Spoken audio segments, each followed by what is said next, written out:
Je marchais dans la rue centrale de la ville, un trajet qui était devenu partie de ma routine depuis que mon entreprise avait déménagé dans un nouveau bâtiment. J'y étais ingénieur depuis presque 15 ans. Le nouvel emplacement augmentait la distance et le trafic, rendant les trajets plus difficiles, mais la beauté du bâtiment et le paysage urbain en valaient la peine.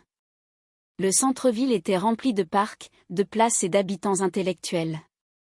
Au lieu de courir vers ma voiture après le travail, j'avais commencé à me détendre en marchant dans les rues. L'atmosphère vibrante, avec des enfants tenant des ballons et des glaces, et des couples âgés adorables, faisait de chaque jour une fête. Quand j'arrivais finalement à la voiture, le trafic du soir avait généralement diminué.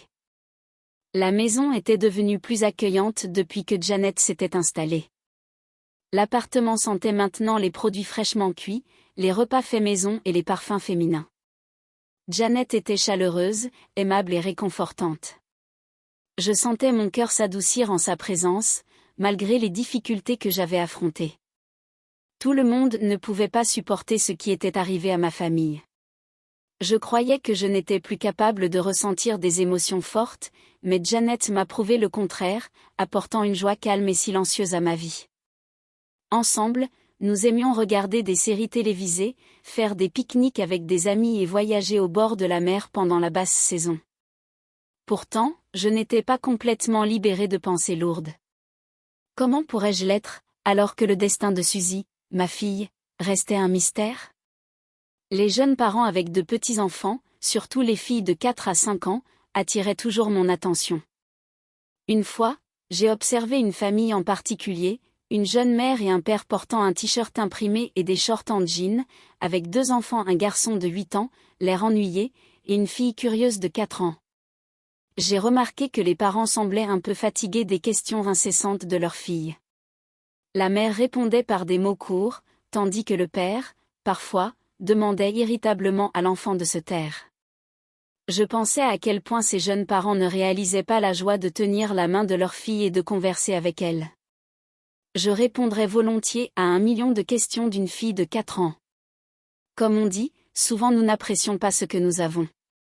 Il y a des années, j'adorais être père. Suzy ne m'irritait jamais quand elle était jeune.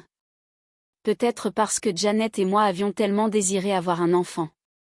Nous nous sommes rencontrés à l'université, étudiant des spécialités en ingénierie liée, et nous suivions beaucoup des mêmes cours.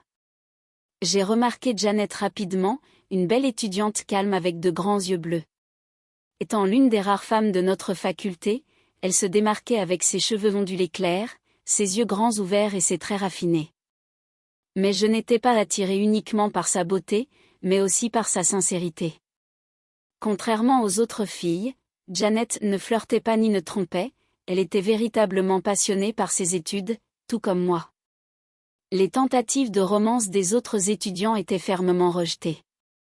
Quand j'ai été associée à Janet pour un projet, notre travail d'équipe réussit à mener à une amitié, qui a finalement fleuri en romance.